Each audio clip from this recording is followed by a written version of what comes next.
ಸಂತ ಕಾಶಿಬಾ ಗುರವ ಅವರು ಮಹಾರಾಷ್ಟ್ರದ ಗುರವ ಸಮಾಜದ ಅತ್ಯಂತ ಪೂಜನೀಯ ಸಂತರು ಮತ್ತು ಸಾಂಸ್ಕೃತಿಕ ನಾಯಕರು. ಅವರನ್ನು ಗುರವ ಸಮುದಾಯದ ಆರಾಧ್ಯ ದೈವವೆಂದು ಪರಿಗಣಿಸಲಾಗುತ್ತದೆ.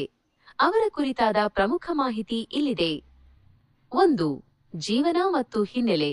ಸಂತ ಕಾಶಿಬಾ ಗುರವ ಅವರು ಮಹಾರಾಷ್ಟ್ರದ ಸೊಲ್ಲಾಪುರ ಜಿಲ್ಲೆಯ ಪಂಢರಪುರ ಪ್ರಾಂತಕ್ಕೆ ಸೇರಿದವರು ಎಂದು ನಂಬಲಾಗಿದೆ.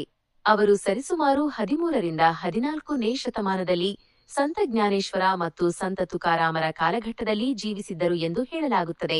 ಅವರು ಸಾಂಪ್ರದಾಯಿಕವಾಗಿ ಶಿವನ ಪರಮ ಭಕ್ತರಾಗಿದ್ದರು. 2. ಧಾರ್ಮಿಕ ಮತ್ತು ಸಾಮಾಜಿಕ ಕೊಡುಗೆ. ಅರ್ಚಕ ವೃತ್ತಿ ಮತ್ತು ಭಕ್ತಿ. ಅವರು ಕೇವಲ ಒಬ್ಬ ಅರ್ಚಕರಾಗಿರದೆ ಭಕ್ತಿ ಚಳುವಳಿಯ ಭಾಗವಾಗಿದ್ದರು. ದೇವಾಲಯಗಳಲ್ಲಿ ದೇವರ ಸೇವೆ ಮಾಡುವುದು ಕೇವಲ ಕೆಲಸವಲ್ಲ, ಅದು ಮೋಕ್ಷದ ದಾರಿ ಎಂದು ಅವರು ಸಾರಿದರು. ಸಮುದಾಯದ ಸಂಘಟನೆ. ಗುರವ ಸಮಾಜದವರನ್ನು ಒಗ್ಗೂಡಿಸಿ ಅವರಿಗೆ ಧಾರ್ಮಿಕ ಸಂಸ್ಕಾರಗಳನ್ನು ನೀಡುವಲ್ಲಿ ಮತ್ತು ಸಮಾಜದಲ್ಲಿ ಗೌರವಯುತ ಸ್ಥಾನಮಾನ ತಂದುಕೊಡುವಲ್ಲಿ ಅವರ ಪಾತ್ರ ದೊಡ್ಡದು. ವಚನ ಅಭಂಗಗಳು. ಅವರು ವಿಠಲ ಮತ್ತು ಶಿವನ ಕುರಿತು ಅನೇಕ ಭಕ್ತಿ ಗೀತೆಗಳನ್ನು ಅಭಂಗಗಳನ್ನು ರಚಿಸಿದ್ದಾರೆ ಎಂದು ಹೇಳಲಾಗುತ್ತದೆ. ಇವುಗಳಲ್ಲಿ ಭಕ್ತಿ ಮತ್ತು ನೈತಿಕತೆಯ ಸಂದೇಶಗಳಿವೆ. 3. ಸಂತ ಕಾಶಿಬಾ ಗುರವ ಯುವ ಆರ್ಥಿಕ ಅಭಿವೃದ್ಧಿ ನಿಗಮ. ಇವರ ಹೆಸರನ್ನು ಶಾಶ್ವತಗೊಳಿಸಲು ಮತ್ತು ಗುರವ ಸಮಾಜದ ಯುವಕರನ್ನು ಆರ್ಥಿಕವಾಗಿ ಸಬಲಗೊಳಿಸಲು ಮಹಾರಾಷ್ಟ್ರ ಸರ್ಕಾರವು ಇತ್ತೀಚೆಗೆ ಸಂತ ಕಾಶಿಬಾ ಗುರವ ಯುವ ಆರ್ಥಿಕ ಅಭಿವೃದ್ಧಿ ನಿಗಮವನ್ನು ಸ್ಥಾಪಿಸಿದೆ.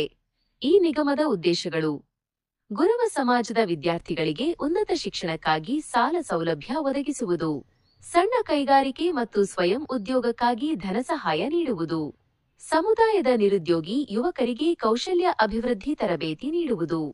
4. ಇಂದಿನ ಪ್ರಾಮುಖ್ಯತೆ. ಪ್ರತಿ ವರ್ಷ ಗುರವ ಸಮಾಜದವರು ಇವರ ಜಯಂತಿಯನ್ನು ಅತ್ಯಂತ ವಿಜೃಂಭಣೆಯಿಂದ ಆಚರಿಸುತ್ತಾರೆ. ಮಹಾರಾಷ್ಟ್ರ ಮತ್ತು ಕರ್ನಾಟಕದ ಗಡಿ ಭಾಗಗಳಲ್ಲಿ ಬೆಳಗಾವಿ, ವಿಜಯಪುರ ಇರುವ ಗುರವ ಸಮುದಾಯದವರಿಗೆ ಸಂತ ಕಾಶಿಬಾ ಅವರು ಕೇವಲ ಒಬ್ಬ ವ್ಯಕ್ತಿಯಲ್ಲ, ಬದಲಿಗೆ ಸಮುದಾಯದ ಅಸ್ಮಿತೆಯ ಸಂಕೇತವಾಗಿದ್ದಾರೆ.